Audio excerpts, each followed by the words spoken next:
Welcome back to another episode of Whiskey Riff Raff. I'm Shelby. My name's Quinn. And I know we've used this word one other time, but our guest today is truly a hoot.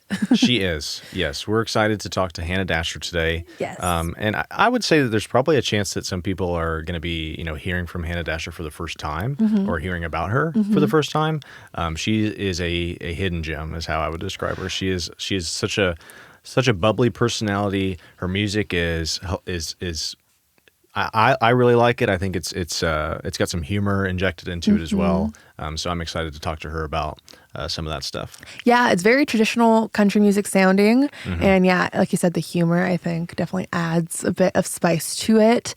And while her music might be kind of hidden, her and her personality are not, especially on TikTok, where she has a whole series, which I'm sure we'll get into. We will discuss that in depth, I'm sure. But it's called Stand By Your Pan, and it is hilarious. And I feel like that's people's introduction to her, and then they find out that she also has a music career. Yeah, I think it's honestly like she's creating different levels, so to speak, and people can enter into the Hannah Dasher experience at any level, and then be able to kind of recognize how good she is at every facet that she has going on in her career. So yeah, there's plenty to get to with Hannah Dasher. Yeah, and I'm excited to talk more with her.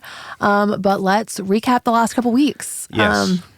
We both sat here and were like, have we gone to any shows? And we know what shows each other have been to, but not the shows we've been to ourselves. Yeah, so. To pull back the curtain a bit, I was like, I don't know if I've been to any concerts. And then Shelby told me the concert that I had been to. And then Shelby was like, I think I've only been to this concert. And I was like, well, haven't you been to this one?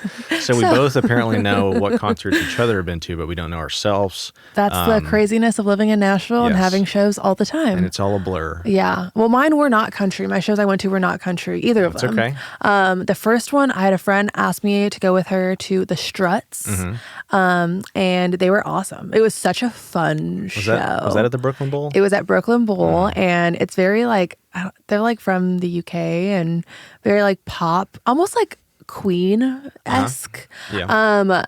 I enjoyed it so much. Like, it was just so fun. I would assume. The crowd was insane. I've listened to a little bit of them, and I would assume that their live show would be pretty good. Amazing. And then I saw The Fray, also very random, got a free ticket from someone, and I was like, heck yeah, I want to go see The Fray. And it was at the Ryman.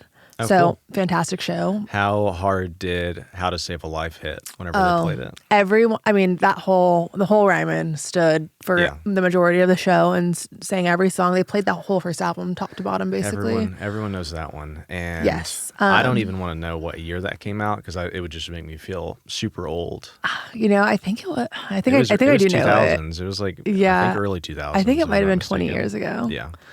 So that sounds awful to hear that out loud. To age us. But yeah, The Fray, a lot of good songs. They have other songs, obviously. They're not a one-hit wonder type group, but that one is the one that people know. All their music was great. And yeah, I guess they're coming out with some more music. So it'll be interesting to see how it compares to that album and the love that people already have for them. Oh, yeah. You went to a really fun show. I did. So the same night that I guess you went to the Struts, I was at the Nashville Palace seeing Charlie Crockett. I was super pumped whenever they announced the Nashville Palace show. You know about that. I messaged you. It was like, holy smokes, I've got to go to this. Yes. And I think it was a cool thing. Like, I think he tried, I don't know if it worked, but I think he tried to sell all the tickets at $10 a pop. Okay. So the place was packed. And he played a lot of his newest album, but he opened with a song from, which, he's putting out so many albums now, sometimes it's hard to keep track, but he opened with one of my favorite songs by him, Game I Can't Win. Okay. And that's from his Lonesome Drifter album, which came out earlier this year. So he's had two albums, I think, this year. And it was such a jam-packed show. There was a little bit of an acoustic. He just was up there by himself in the middle and had his band rest for a couple songs. It was a great crowd, a really cool place. He does a great job of creating an environment. And so there was a big sign outside that basically, like, if you saw the flyer to go, they had blown that up and it was on the side of the building. So it was like very cool. One night, or out back at the Nashville Palace, Charlie Crockett. So great show. That was the first time I've gotten to see him live, and it was phenomenal. Yeah. Did he do any of his dance moves? He did. He did some dancing. He is, I would say, for my money, one of the best guitar prop dancers that I've seen. You know, he can kind of hold it up here, he can hold it down low. For those just listening and not watching, I just did some embarrassing like guitar gestures, but great show. Good, Great show. yeah. And that's the good of Charlie Crockett. Not necessarily the bad, but he's gotten himself into a pretty big country music feud. And it was kind of out of nowhere, I felt like. I absolutely agree. And I think, last week we were both even talking about like, how much we love Charlie Crockett's music, how he's constantly, putting out great album after great album, Right. just underrated. Yes. Really. And how we've been kind of, I don't know if praising Gavin, but we've been kind of team Gavin for his outspokenness in a lot of ways. And then I guess last week, Charlie Crockett posted an Instagram story indirectly calling out Morgan Wallen and Gavin for criticizing Beyonce for not necessarily listening to country music, as Morgan Wallen has admitted that he doesn't currently listen to a lot of country music. And he didn't name any specific names. No, he did not. But he gave enough context to know clearly who he was talking about. Yes. Yeah, he pointed out that, country music or modern country music stars are rapping over trap beats, and the one person that's the number one artist is not listening to a lot of country music, like you just said. That's Morgan Wallen that he's talking about. And then, the Beyonce stuff. He's like, I don't have to put down Beyonce to further my career. I wrote about that when it first came out, and I was like, I'm assuming he's talking about Gavin Adcock. Yeah. And considering that Gavin Adcock responded quickly and swiftly, as he typically does. As he typically does, yes. I think it's safe to say that that's who he was talking about. Yeah. And now it's been a whole back and forth between those two. Morgan Wallen has stayed out of it. I Yes. believe he's got Smart. bigger fish to fry, probably. But the two going back and forth has been definitely interesting. And we've seen it a lot with Gavin Yes. do this kind of thing. Some people I've seen online are even saying like this is just kind of part of his shtick, where he just finds a little controversy to get himself into, and it helps build his brand. The fact that Charlie Crockett has done this, though, that's never been his repertoire. So I'm intrigued as to why just all of a sudden he just decided to post on social media, Like, and go after some artists. Is he just truly that passionate about the Beyonce of it Could all be. and the bro country of it all, or is he playing a hand in Gavin's game? Right. I think it's so like multi-layered because of how long Charlie Crockett's been around and how respected I feel like he is. And then like I think Gavin is just now known for sticking his nose in people's business, and also standing up for himself when it's necessary. And I think like Charlie Crockett clearly like poked the bear in Gavin, knowing Gavin would have a large response. Well, it's one of those situations where at this point Charlie can't be upset if things are said about him because he started it, right? Yes. The typical schoolyard out at recess, it's like, well, I didn't do it. He started it. That's what people can say about Charlie. And then with Gavin, he's just like, he got pushed first, and now he's pushing back, and they keep going back and forth, and it might just go on for weeks. We don't know. I think Benjamin Todd, I think, is really good friends with Charlie Crockett, and it put out a really good response in a video saying, which Benjamin Todd, another person who's known for letting his opinions be very well known and aired out. So if he had said this about Gavin, I would not have been shocked whatsoever. Right. But he said, I've had really good experiences with Gavin. The only issue that is that when Gavin poked back, like when Gavin responded, it wasn't, a difference of opinions. It was definitely Gavin attacking Charlie Crockett's music career, which I don't think anyone really can say anything bad about. Right. I mean, other than the fact that he should be more, in my opinion, widespread, well known. That's the only bad thing I guess you could say about him. And so maybe this is one of those things, like marketing 101, and like any pub is good pub. I guess. And he's just getting it out there. And Gavin put up a picture of like what Charlie Crockett's supposed to be. I don't even know what that picture was actually from. That was from Fallout. Okay, I've never seen That Fallout. was Walton Goggins as the character is escaping my mind at the moment. I might think of it later. Yeah. We might be talking to Hannah, and I'll just shout out. It's all right. I just got it. It's a ghoul. All right. So Walton Goggins plays a ghoul in Fallout, and Gavin Adcock related Charlie Crockett's appearance to that character. Definitely not a compliment. Then that's starting to attack. Yeah, the personal things. Yeah, that I mean, and that is definitely Gavin's maturity level. I think is shown there, where it's like not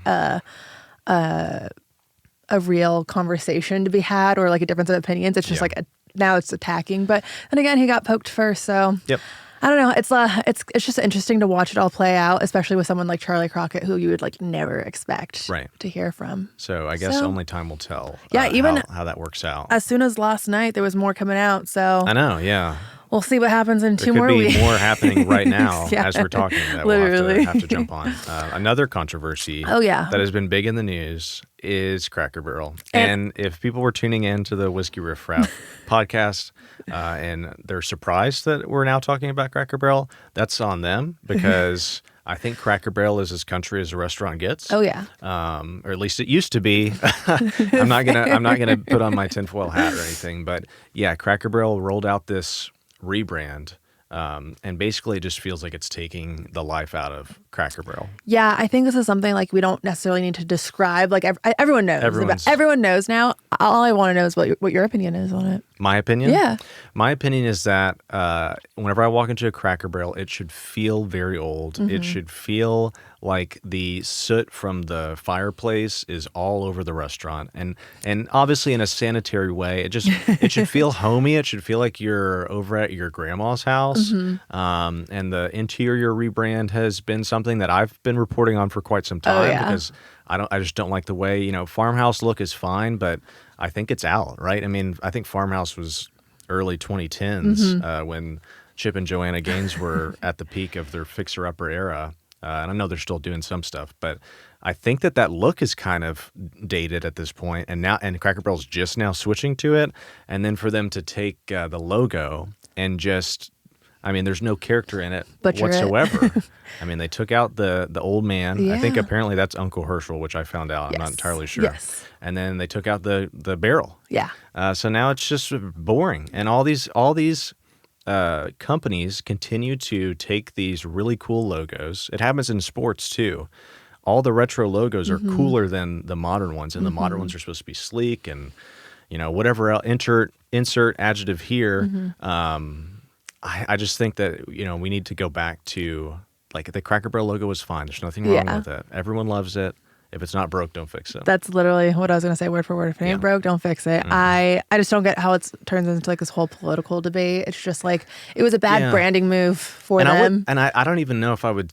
I've seen the word woke thrown around so many times. and I don't know. I don't know if it's that. And I think the word itself could use some Yeah. some more description and Yes. understanding, because I think it's really easy just to label things as that. Agreed. I think the story that I might have wrote had the headline as woke, so I'm trying not to be hypocritical here. And then another article came out as of this morning saying that they agreed that they messed up on the rollout. So Yes, they owned up to it a little I bit. wonder if do you think they'll go back? I don't think you can. They should. But should, but I don't think you but they won't. can. Yeah. Unfortunately. Well, we'll really dive into the interview with Hannah Dasher. If you can tell me what song you have on repeat right now. I've been listening to a couple of different songs by Steven Wilson Jr. Okay. From his new EP that he just put out of covers, Mm-hmm. specifically his cover of Nirvana's Something in the Way, Mm-hmm. which I wrote about, and I feel like he did such a good job. With a cover song, I feel like if as an artist, if you're going to approach a cover, it has to be either as good or better, or at least at the base of things, honor the original. And if you're just going to redo it and it sounds the same and it's your voice on it, Fine, but that's yeah. fine. But there's nothing special about it. The way that Steven Wilson did Something in the Way by Nirvana was, he sped it up. His vocals are perfect. It seems like for that song. Oh, yeah. And he did some other covers as well, but Something in the Way I have fired up a couple times. May or may not be because whenever I went and saw the Batman back in, I guess, 2022, that song was very big to that movie. So that song's always been stuck in my head since then. And then to hear it, a new version of it, basically, was really cool. Okay, nice. Yeah. What about you? I've been listening to, so much, but probably I was on a Touch Tunes yesterday, which is a dangerous place to be. And I was playing one of my favorite Flatland songs, How Long. It's Yep. the one I have tattooed on me, and it's so sad. And we were just sitting there having a couple drinks and ice cream sandwiches. And Wow. What a listening day. to some Flatland, and yeah, How Long. You had on yourself repeat. a day. That's Sunday awesome. fun day. Yeah. Ideal. I need to do that next weekend. So you find Touch Tunes, you And- get an ice cream sandwich, and you drink. And I had a couple drinks, What more and could you want? And Flatland. That's right. That's right. Well, with that, let's dive into our interview with Hannah Dasher. Hannah Dasher. Whenever I say your name, I say Hannah Damn Dasher because that's what you saved your name in my phone as. So, welcome to Whiskey Riff Raff. Thank you, darling. We're excited to have you. Mm-hmm. We're both lucky enough to have hung out with you before we get to sit down and actually talk to you. So and we didn't get arrested. Thank God. When we hung out last, we were at the Ryman and Robert, so anything could really happen. Oh, yeah, wow. Tracy Lawrence. That was a lot Tracy of fun. Lawrence, Oh, yeah, wow. that was fun. I was definitely standing up, hollering As you should. Yeah. among the Facebook patrons. They were great. And I love, seriously, I love that everyone, like, some people knew who you were too in the audience, but especially at the Ryman, because there's no crazy VIP area at the Ryman. I know. It's just everyone who's there to watch it is either in the pews or backstage. But I've never been backstage at the Ryman. I heard it's not very big. It isn't, but it is sacred. It's wonderful, and it smells like 1972. So, I love it. Nice. Yes. Well, yeah, that's a big thing is you appreciate the history and you appreciate the tradition of country music. And is that something that you've just always been passionate about, or is that something that was born at some point? As long as I can remember, I've been a country music fan, and I spent a lot of time with my grandparents, who were huge country music fans, and they turned me on to, the Hag and and Hank Sr. and some of the older stuff. And so when my grandmother died, not the crazy one that I've been going viral talking about, but the saintly grandmother, when she passed, I inherited the furniture that nobody wanted. It was all retro, and I couldn't afford to buy anything new. So I'm like, well, hell yeah, let's just make this work. And so now I live in a time capsule because I've continued to add to that collection. And some pieces are family heirlooms, some belong to some of my heroes, and I've just tried to keep that dream alive, that Nashville feel. And I feel like not even just country music, but like everything from, your house that you show all over TikTok and your kitchen to how you dress even is all pretty retro. Do you frequent estate sales? Oh, I do, girl. The Nashville ones. I frequent estate sales. Fans give me really cool things. And then siblings or children of some of my heroes have gifted me some things too. And so it keeps that good energy around. As a songwriter, I like that. But when you mentioned earlier, we're sitting in Waylon's old studio. I'm like, oh my God, I've got a piece that was in here, and I never actually put eyes on this studio, but I've got a big Jr. Ronald. You'll probably know the handler. He's Justin Moore's tour manager, and he looks like an icon. He's hilarious. Anyway, but he gave me this huge. It's just a cheap painting of some kind of a harvest scene that was hanging in Jesse and Waylon's office, which was upstairs. Anyhow, and it just has such a cool little energy about it. But it was leaning up against the tree out here with an empty guitar case, and nobody wanted it 15 years ago. So he grabbed it. He said, "Well, I'm gonna take it," and he gifted it to me. And anyway, but yeah, I've since added to some things. But I might have taken a horseshoe or some things that maybe didn't belong to me out in Littlefield, Texas. I found the coordinates on the map. A girlfriend sent me Waylon's home place as well. Was kicking around on the ground, and my boot hit something. It was an old mule shoe, and so yeah, I try to, there's pieces like that. And there's more. More, yeah. You certainly got excited. I can confirm before the camera started rolling, Hannah Dasher is fast. The dash in Dasher makes sense because you flew out of the room trying to find the spot where that painting went. So hope you don't mind that I say that you're very quick. Thank you. That's good to know, I guess. Thank you. Hank's kids have given me his first wife, Becky, who saved him from the mountain fall. Yes. His big accident when they got married in June of 76. She gave me a silver bud vase. It's in my bathroom, actually, by my "Please Don't Do Coke in Here" sign. Anyhow, so I got some Hank stuff and Les Paul and Loretta Lynn and things like that. And I'm starting to collect more kitchen items now.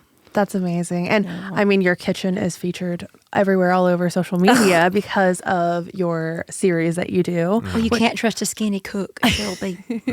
I believe that. How did you even come up with that series? How did that come to be? How long have you been doing that for? Because I feel like that's how people will discover you before they realize that you have a music career as well. Sure. On TikTok, the stages were shut down during quarantine, obviously. So I made the kitchen my stage because all my girlfriends were complaining about they were spending $1,000 a month on groceries. I'm like, God, you don't have to do that.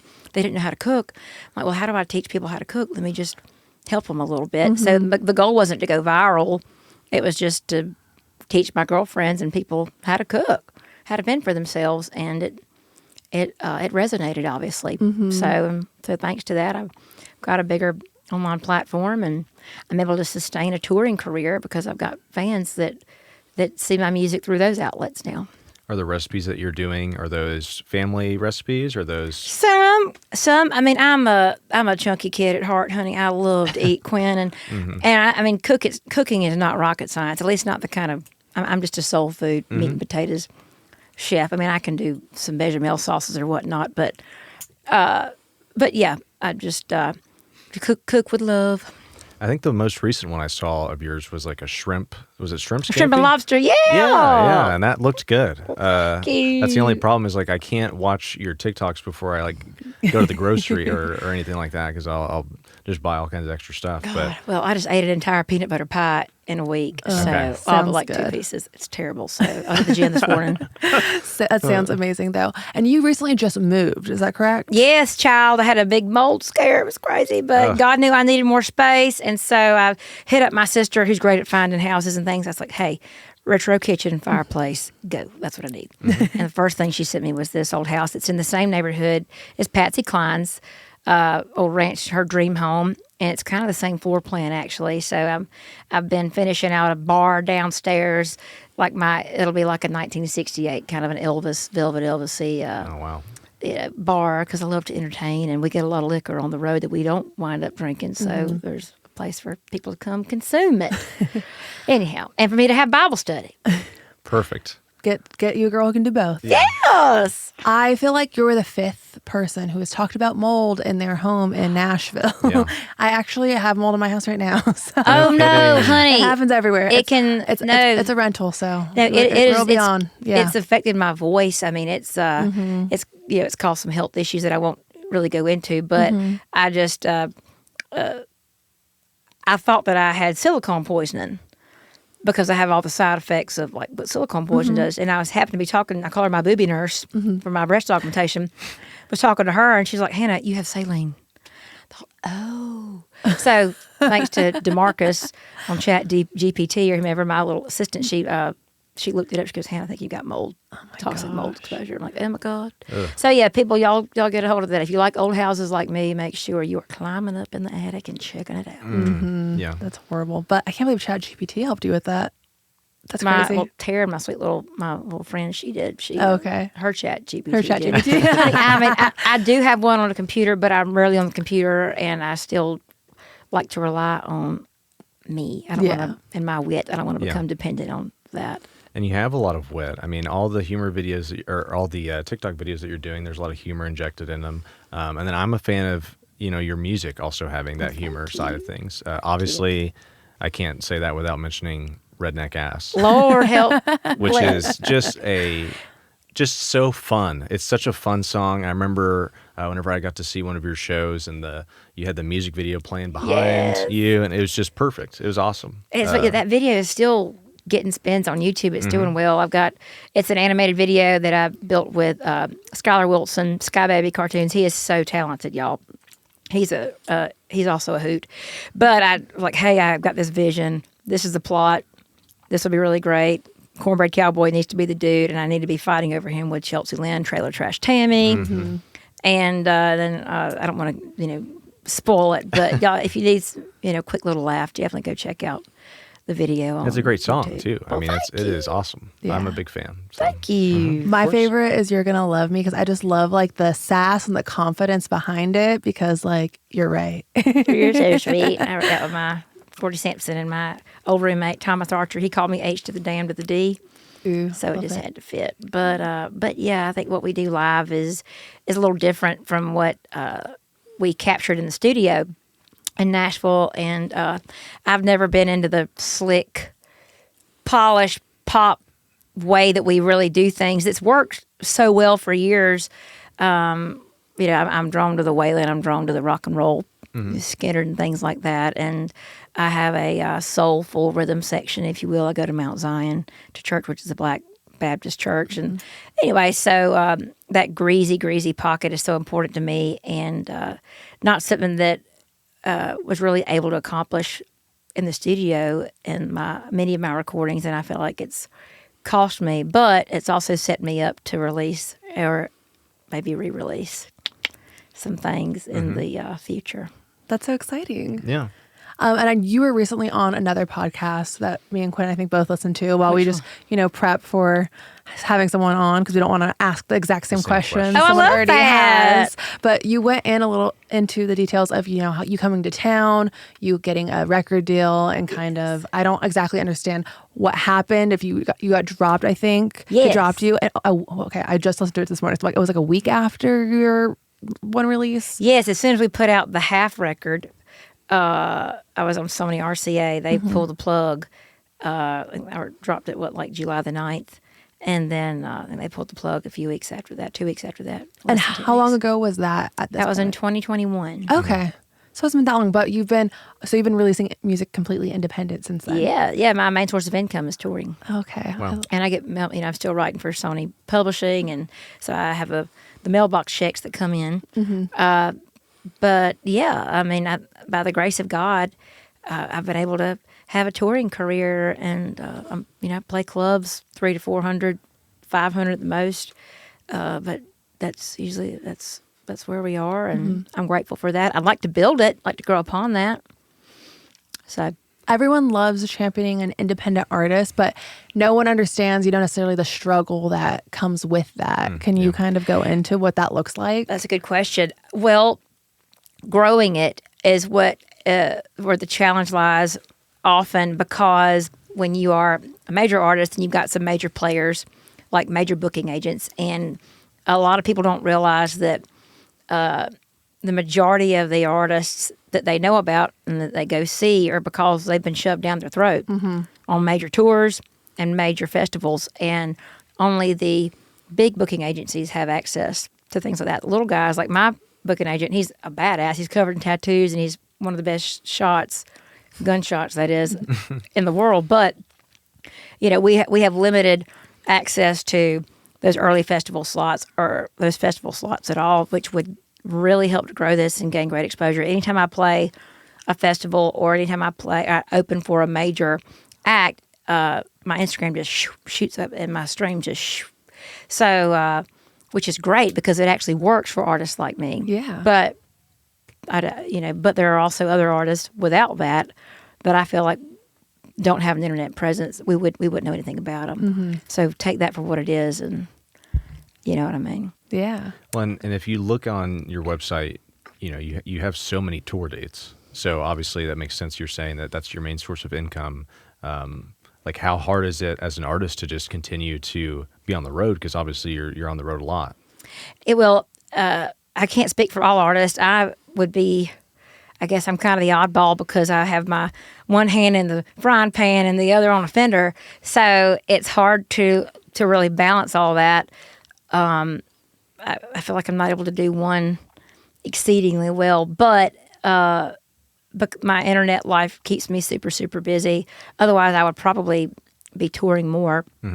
But I'm in a building phase right now, so I'm not touring as much. I will be touring some next year, but I can't really say much. All that to say, I am I'm in a building phase right now, so that I can get my gun loaded and then start to release a lot of stuff. That sounds exciting. Well, thank you. But yeah, the freedom that comes with being an independent act is awesome, and I love that. But again, it is challenging when you don't have the team that is required to open the gates that the gatekeepers like to guard so well. Yeah.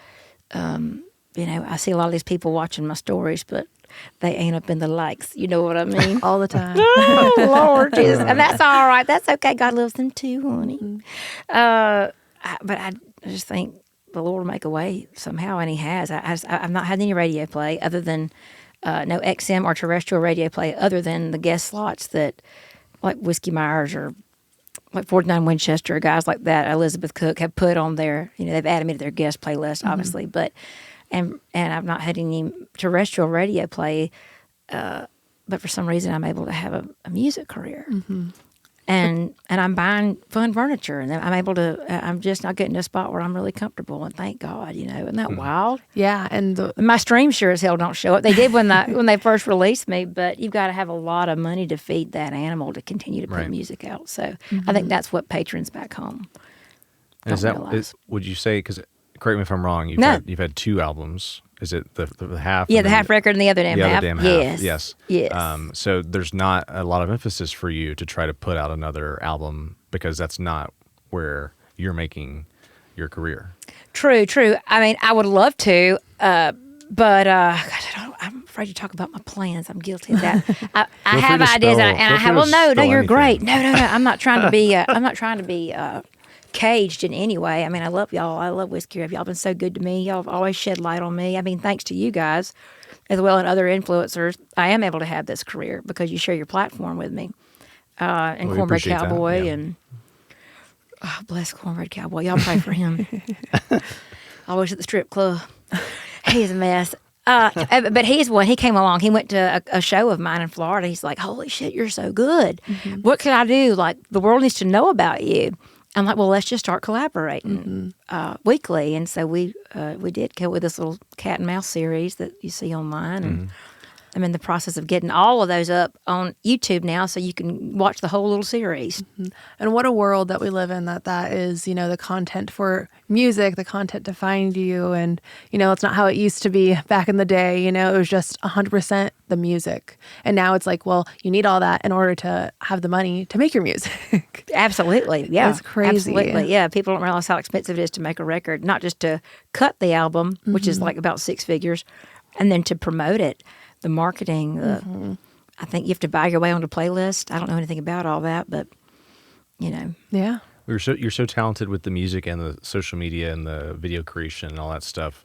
Was music the thing that you always wanted to do? Well, or was- yes, Okay, Lord. I always okay. wanted to be Hank Williams Jr., hon. Okay. / Reba / Ronnie Van Zant. And you can check all those boxes. Your music proves that. But I was just wondering because it's like you're so good at all the other stuff too. So I didn't. Well, I know. had to be. Yeah. I've never had like a major manager that could knock the doors down for me. I was lucky enough to have a label for 4 years, but I sat on a shelf. They never even announced my record deal to the public, kind of a thing. I was there for 4 years, so I'm grateful for that time there. But it's a dating game like anything else. You got to have a good artist-producer marriage, just like a artist-label marriage, and I needed to be humbled. I mean, I had a lot of growing up to do in a lot of ways, and this town really programs you as artists to be, I'm not to be too inside, but basically it's just this, Nashville's very much a what's next town. What's next? Always. Okay, that's great. You did that. Okay, but what's next? What's next?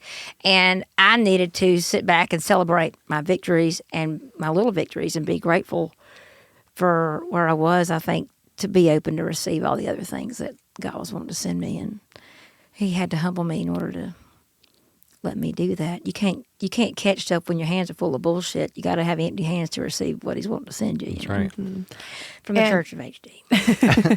And we love you and we've seen your crowd at shows here, but we've never been overseas and not gotten to see you. However, we see the videos and it feels like you have such a strong fan base out there. I had no idea they love country music like they do. Like they love Eric Church. They love song lyrics.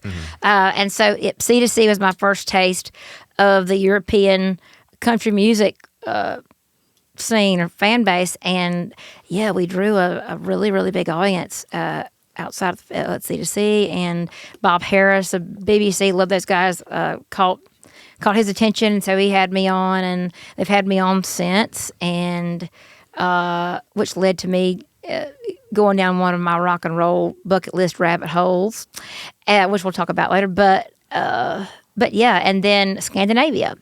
Very much into country music over there. They love the pedal steel guitar. So now I have a band over there, basically. They're really gifted musicians, and just headlined my first festival in Sweden, and I'm headed back.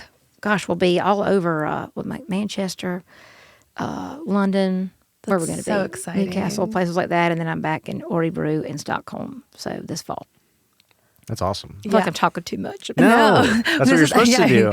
This is a podcast. You're supposed to be talking on your own. But yes, but yeah, I'm grateful. I'm grateful for good old internet. But they're playing me on the radio over there. So I'm in Sweden. So, Really? yes. So they're Bobby Bones, if you will. Obviously, it's on a much smaller scale, but is a big fan of what I do. He doesn't give a dang about streaming numbers because he understands that there's lots of diamonds hiding in the bushes that people don't know are hiding there. Right. Definitely. Does that make sense? Yes. Yeah.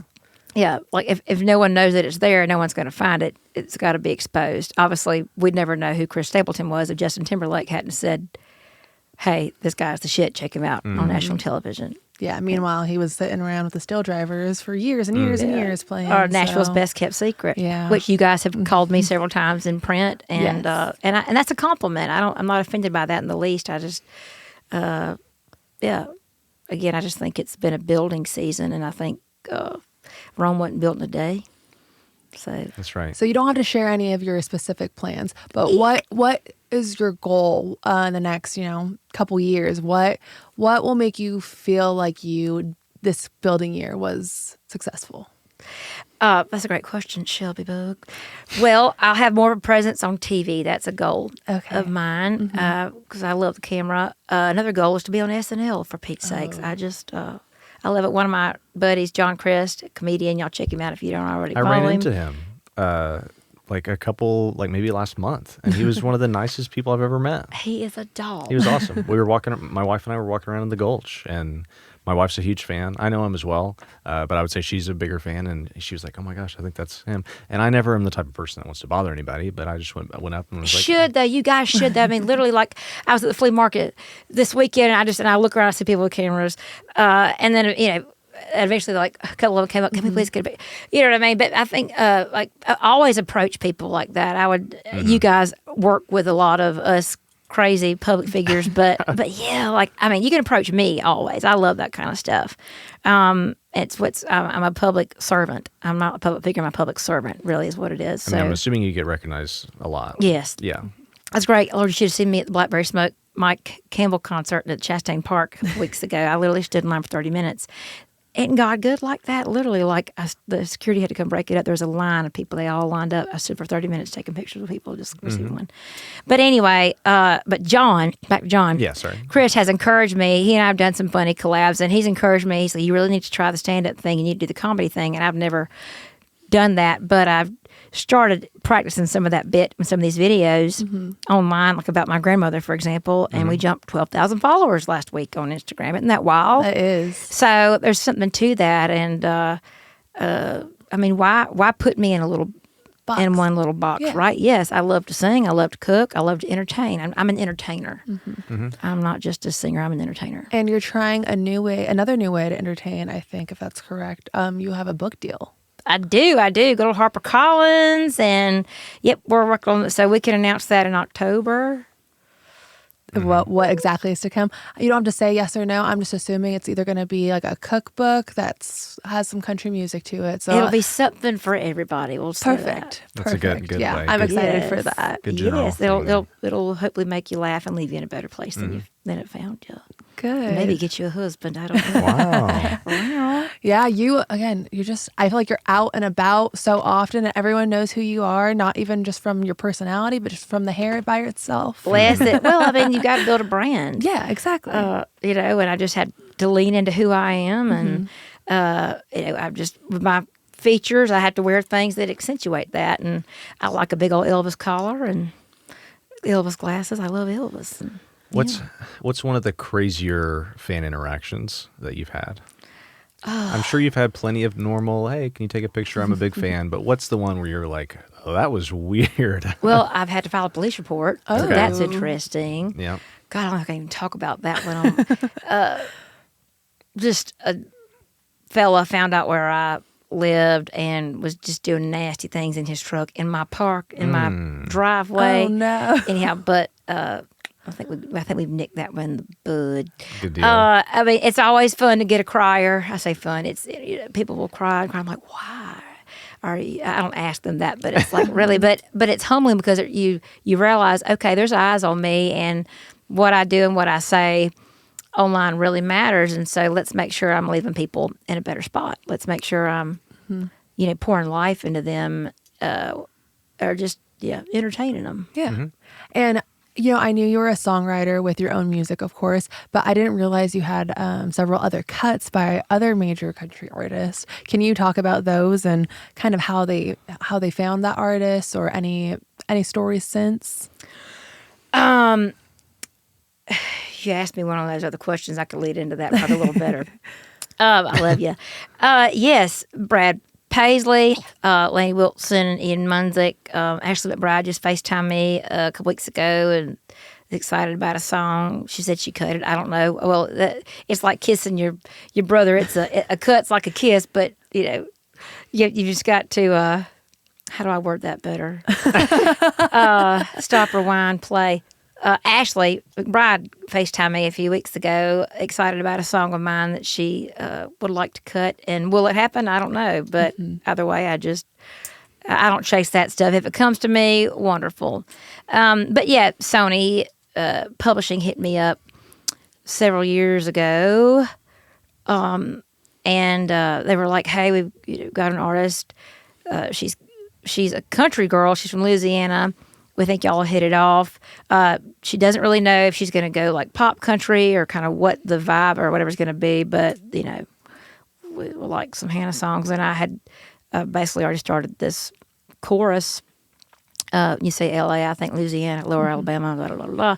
Anyway, and that was Laney. And so that I always have love in my heart for her. But yeah, several were Dixie Hippies, which is now Hillbilly Hippies, things like that together. And I even told her she needed to call her, the label was billing me as the next Dolly Parton. It was a very hard thing because this town is so competitive. Anyhow, and the label was, billing me as, I guess, like the next Dolly, like a brunette, kind of just a retro throwback, me. Yeah. And I encouraged her. I'm like, you got this boho thing going on. I'm like, you're always wearing those Free People bells. I'm like, just call it Bell Bottom Country.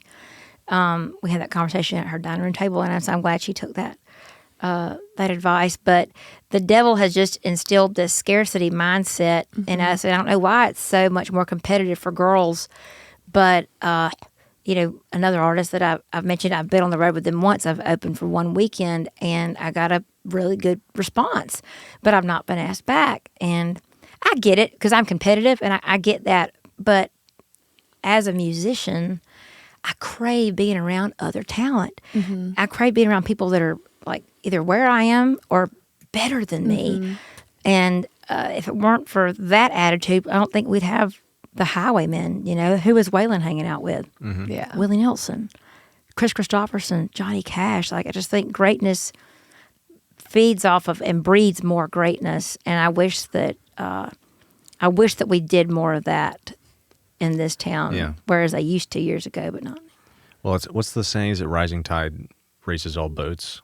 And I mean, amen. Yeah. And from what we've been able to tell through Nashville is it's like if the tide is rising, people are just throwing others out of the boat instead of letting them also come up. And that's awful to hear that because you would hope that.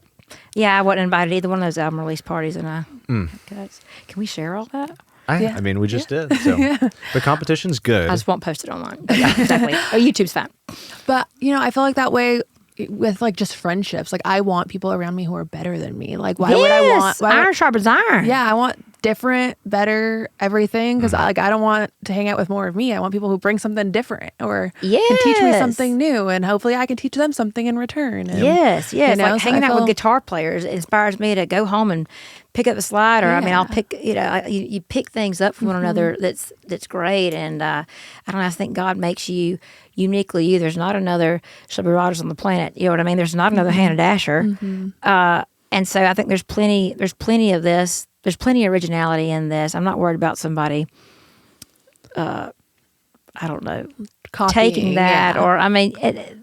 It happens, but you can't let that kind of stuff bog you down. And it's like, even if someone copies you, it's not the same way you do it. It could never be the same way often imitated, never duplicated. Is that how the expression goes? Right. So anyway, I just I hope that as we hopefully pay attention to our heroes and our heroes' heroes, that'll inspire us to love on the music community as they did. Like Patsy Cline was just famous for helping Loretta Lynn and Dottie West and Gene Shepard and and other acts, obviously. Like I also think it's like a woman thing too, because like I think of like up and coming artists, and it's pretty much like I feel like the mindset with people in the industry I talk to, it's like one of the girls is going to rise to the top, but when it comes to the men, it's never like, well, only one of them is going to make it. It's like, why can't they both? But it's just it's different with women, because we've been singing whiny ass songs for years.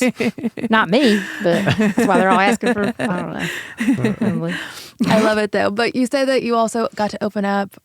You talked about some of your heroes, Reba, Hank Jr., but you've also gotten to open up for them. I did. I got to do a weekend with Reba. We had 3 dates. That was amazing. And what's Reba like? Reba is, she smells good. She's like, I love the way she runs the show. She's so classy, just adorns you with little gifts and things. Sent me a really nice Christmas card with a really nice, like an auntie present inside of it. And she's just so generous. And I'm so grateful. And that fan base obviously makes a lot of sense too, because I've got just as many of my queens as I do my redneck guys too. You know what I mean? So it made a lot of sense. Hank Jr., done 3 or 4 dates with him. Oh my Lord, I love it. And I still take pictures with people when I'm going places that'll say, I saw you in Reno, or I saw you in so-and-so with Hank. So, gosh, to do a whole tour with an act, wouldn't that be great? Oh, yeah. I've never actually gotten to do a whole tour with an artist before. Oh, So, never? Never. That's Really? crazy. Yeah, That's wouldn't that crazy. be And great? so do people, where are you from originally? Just outside of Savannah. Okay, so do people usually ask you to open up for them in that area, basically, or will you No, kind of I pick mean, like Old Crow Medicine Show, we just did a thing with them last year in the Augusta, Georgia area, so a couple hours from where I'm from. So occasionally, Yeah. if you will, but those things usually get secured by like the big agencies and the big managers, and good for them. I think that's great. Ashley McBride has one of the biggest, baddest managers in town. He manages Eric Church and Brothers Osborne, and so he was able to use that leverage with Eric, obviously, to help put her on the map. And and I think that's everything that you could have wanted as an artist. And I could listen to her sing the phone book, for Pete's sake. What a beautiful voice! Oh, yeah. I told her, I'm like, you want to cut my whole catalog? Yes, you can. By all means, girl. Yeah, we just had her in and loved her. She's awesome. Yeah. Like mind-blowingly awesome. Yeah, her voice is really, really, really Yes. great. So again, I think it's just a matter of the team that you got around you. But God, I'm just gonna say that. Don't let me catch the spirit. That's right. Yeah. I mean, look at the crazy shit that I've done without management. Exactly. you know? And I was going to ask you, do you not have a single manager at the moment? No. Do you think you no. ever will, or do you think there's- Absolutely. you think- okay, Absolutely. I eventually? love that. I think that I'm a different animal, and it's a little intimidating to people, because it's more than just the music. There's other facets, but to me, that's the appeal in a way. You have like Don Williams, for example, and then you have your Blake Sheltons, who are a representative of the genre. Don couldn't have hosted an award show or been on television regularly, but those of us who can be representatives of this genre can. And can act and do more. So I think there's a bigger challenge there, but it's also a bigger blessing and a bigger payoff at the end of the day. And I've got a history, I'm sure, of being hard to work with. I'm opinionated. I'm outspoken. I was on too much Adderall for a while. Anyhow, and God's really had to grow me through a lot of things as well. And I think losing my record deal was necessary to humble me and to really help me appreciate all the little jobs that go into this. And so I'm grateful for that. And I feel never like thought you I'd have say that. such a vision for what you want for yourself, that you want someone who wants it just as badly as you do. Oh, my Lord, yes. Well, I want a Yeah. platform that I can. The first day of music business school at the University of Georgia, Go Dogs, they asked us what our end goal was. We had to stand up and say our end goal. And I want to find somebody like me and help them get to where I am or where I want to be. You know what I mean? I'd love to be able to help somebody, just knowing how hard I've had to work, and everybody does work hard. But you know what I mean? I would love to be able to help somebody, to give them the help that I haven't had, that has my kind of work ethic. Yeah. Does that make sense? Yeah, That sounds like a Sunday school kumbaya answer, but I mean, it's honestly the truth. You No, know? that makes a ton of sense, because I remember whenever I was trying to just get a job, And I was like emailing all these people and I wasn't getting any response back. And I was like, if I ever get to a position where I can help somebody out, I would love to be able to do that. Yes. And I think I mean, you've talked a lot about God and the Lord working in your life. I think that is just a Christian mindset. It's like you want to be able to help other people. So, and it's also been really refreshing to hear you talk about, faith and mention God. Maybe the Lord's your manager. You could say that. He is. You're not the first person that said that. My girlfriend Kaylee's all, she's like, God, your manager. Yeah. And that's this morning. So I was like, Lord, you're leading this train, not me. Thank you, Quinn. Yeah. I think we are blessed to be a blessing to others. Look, like I said earlier, look at all of our heroes and how they help other people. Johnny Cash and June Carter babysat people, their neighbors' kids and things. And think about how busy they were. But just they gave and gave. Kenny Rogers bought a car for Dottie West when she didn't have the money. Patsy Cline paid her rent. I just think that mindset, she helped Loretta Lynn get a deal, I believe, a record deal. I think Bobby Bear helped Waylon Jennings get signed to RCA. Literally put it all out there. It was like, hey, Chet, you need to sign this guy. He's a badass. I really believe in him. And I just think it takes that kind of heart and that kind of love for what we really do. And you're a good steward for trying to bring that kind of culture back, I think, to country music, because that's what it was built on. And now, obviously, through your experiences, you've been able to see, like, that's not how it is anymore. And it goes back to, like, again, you love everything retro, including, the How foundation. things used to be. Yeah. Well, I'm just trying to hang on to the things that I love, like pedal steel guitar and handwritten thank you letters and boys that hold the door open for you and know how to two-step. And I owe a lot of my platform, I think, too, like I mentioned Cornbread, but like to the Cadillac 3. I know y'all are big fans of what they do. And Jaron Johnston and Neil Mason and Kelby, those guys, big champions of mine. And they put me out there on the map as well. And so I'm really, really grateful. I was so touched because no one had ever done that. Anyway, but yeah, that's what it takes. I'm a hopeless romantic, so I love asking about, relationships. Yes, even girl. within the, country music. What is your dating status, I guess? Single as a Pringle. Single as a Pringle and looking? Am I looking? I'm hoping that it finds me, but I'm old school, so he's going to have to come find it. You know what I mean? Yes. But at the same time, I was just telling a girlfriend last night, I've really got to make myself get out of the house. I've got to quit filming content long enough to actually go out and be seen. And so, yeah, I think I'm a little weary about online dating. That's Boys fair. named Brandon with a Y. That's fair. Like, I don't know. I wouldn't even know where to start, and that terrifies me. How long have y'all been married? In September, it'll be a year. You lucky devil. Yeah, but we had known each other for almost 7 years, I That's think, great. at this point. So, and it was one of those situations where I wasn't looking, and then it, came into my life. So maybe, hey, just keep, like you said earlier, keep your hands Your ears open. open. That's right. Well, I mean, and I'm open to. I love younger men because I guess that's the Blanche Devereaux inside of me. But what do they say? I'm at the age where I could date you or your daddy, kind of a thing. So I'm open to guys that have kids and things like that too. I don't know. I just Yeah, and then it's going to be probably an adjustment if he does find you, making time for someone when you have so much going on. Like, I always find it so interesting how artists date and what their dating relationships look like when they're always on the road or always just so busy. And you just have to find someone who's like really understanding well, and who's like securing themselves. yeah, wants you to go do everything that you want to do for yourself. Yeah, my ex was very jealous of the Cornbread Cowboy, which is wild. I mean, Ori. I mean, he's got swag. He's cool. He's funny. But and Ori is amazing. I love him. He's darling. But my ex is, I think, one of the best looking guys I've ever seen. Honestly, I mean, he's good.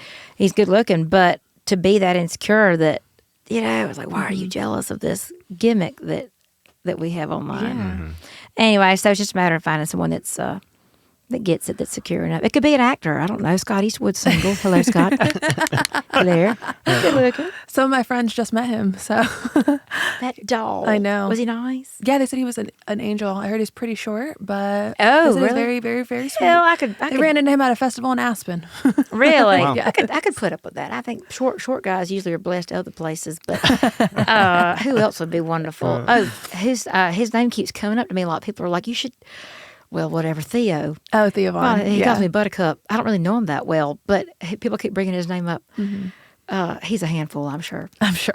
I'm sure. Doesn't Takes hurt one to to shoot know your one. shot, though. I mean, that's I'm what not shooting my Travis, shot. Travis I Kelsey. know. Again- Travis Kelsey did that with Taylor Swift. And Yeah, now but they're- he's the But he's the man. Exactly, the man I pursues see. the woman. Yes. I'm I old see. school. Yes. I see. Yes. You know, a man. What does Aretha Franklin say? like a boy, but a man. A man's not man. afraid to approach a woman. Yeah, no. Again, well, if all else fails and you need some more content, I say dating apps, and then you'll have plenty of content and stories. Let me tell you, I've done it. What apps do you recommend? For you, probably Raya, because that is a little bit, you have to have some notoriety to be on there. So not just anyone can be on there. They can't screenshot your conversations. It's a little bit more private. You're Right. talking about stand-up career. I mean, it's just content endless coming from Endless. that. A bunch of boys Yes. probably that can't back a trailer, that That's wear possible. capri pants, That's possible. and you'll have that. Takes all kinds. But Bumble and Hinge, if you want someone local who you can find a little bit out of town who probably can do both those things. So if you're swiping, I mean, I'm not Reba McEntire by any means, but if you're swiping, and you see, I mean, I'm somewhat recognizable. So if you see, I mean, like, what's your first reaction though? If you were to see someone that you knew, like, is it kind of a cringy, like, ew? no, I think it's going to be There's not for, a stigma attached to that. no, for you. I feel like it's going to be like vetting out who likes you right off the bat because you have notoriety or just they want to get to know Right, you. right. That's going to be on you. I don't think if they're swiping right on you, then that's all you need to know. Bless it. Well, it sounds like a rabbit hole. It's just gonna make me busy. I Lord, just know. deliver him with a crane. Again, content. It could help. Boy's named Brandon with a Y. I remember that. yeah, God, no. Online dating. Ooh. And Yeah. speaking of content and potential stand-up material, I have to ask, and I think it's in your bio on your website. So lazy research by me, but you were fired from Bass Pro Shop. Is that correct? For writing songs on the job. Writing songs on the job. Now, like, were you in one of the boats, like writing the songs, or where was your songwriting location in the Bass Pro Shop? So at the computer, at my little desk there, they have desks on that Tracker Marine boat floor. And so, yeah, I was looking up, I want to say it was the go to bed early. I did to make sure it hadn't been written. I was like, go to bed early, stay up all night. That's good. Let me write that down. I'll explore that. And so I did. But they were like, oh, you kept using the computer. It's fine. I didn't move here to sell boats, although I had a good time. Did you get any warnings, or was it like they found out you were? Was it a multiple time God, it's thing? been like 14 years ago now. Mm-hmm. So it's hard to remember. I was looking up hair product one time on the computer for something back before I was wearing wigs. I don't remember honestly, Quinn, but yeah, they. I mean, I think you have to meet a certain quota, and they only paid you like 1% commission. So a $50,000 bass boat, you would make $50. Oh gosh, $10 an Jeez. hour, $50. So there wasn't much incentive to. stay. But I Yeah. signed my first major publishing deal 6 months to the day. Daniel Lee, love him. He signed Zach Top. I feel like he's always had a good nose for talent, and so yeah. And then here we are. Here we are. You said don't trust a skinny cook, but I'm looking at your arms over there, and they look pretty ribbed. Oh, girl. You've been open about your weight loss journey, Yes, so girl. I'd love to hear a little bit about that. Yes, thank you. So before semaglutide and all that mess came about, there's Wilson and Mebanier and Grit and Hustle. So I really recommend that y'all follow him. He posts some of the greatest workouts, and I never thought I would find my Sheryl Crow guitar arms until him. But Wilson tours with Morgan Wallen, and I met Wilson when he was out with who was he with? FGL and those guys and training them on the road. But he's just a gentle giant, and he's so gifted. He really, really is. But he's got some amazing workouts and meal plans, and taught me how to count macros. I had no idea how to do that. That I was not eating enough protein or enough carbs, and so I've been able to maintain and yeah. When we're in the thick of touring season or the winter, and I feel like I've got to make a bunch of holiday food, I'll call my girls at Vitality Health and say, "Give me a little bit of that, of that shot to help me help me stay within my 1,200 calorie budget Yeah. a day.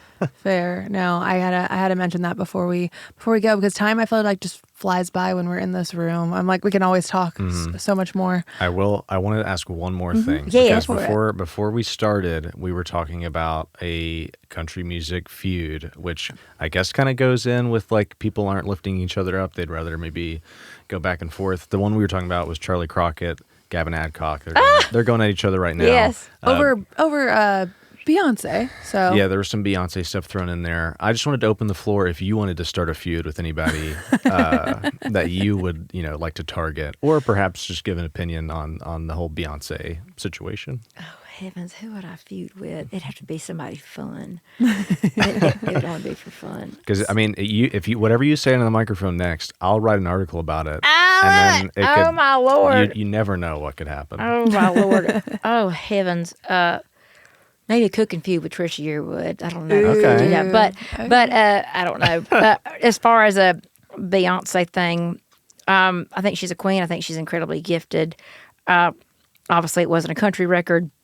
If she really wanted to fool us into believing that she wanted to pay homage to our genre, then she would have done something like Ray Charles did in 1963 with Modern Sounds and Country Music. I mean, it won a Grammy. It won 2 Grammys, right?